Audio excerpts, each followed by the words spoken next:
তো এই যে বন্ধুরা, বলেছিলাম যে আমার ভুট্টা একবারে পুড়ে গিয়েছে। তো সেই কারণে ভুট্টা কিন্তু আমি আগামই কেটে ফেলেছি।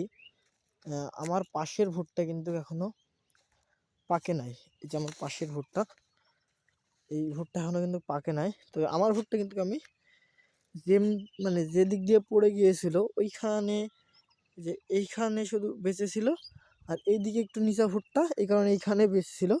তো আবার দিয়ে মাঝখানে একটু কিন্তু অলরেডি আমার কাটা হয়ে গিয়েছে। কালকে ঈদ, তো কালকে কেটে আহ, কা- আগামীকাল ঈদ, আর গতকালকে কিন্তু আমি কেটে ফেলেছি। তো এই যে ভুট্টা, তো ঈদের পরে এই যে এইখানে কিছু আছে আর ওই দিক কিছু আছে, দুই মাথায় আছে। তো কেটে দেবো ইনশাল্লাহ। তো দেখা হচ্ছে অন্য কোনো ভিডিওতে।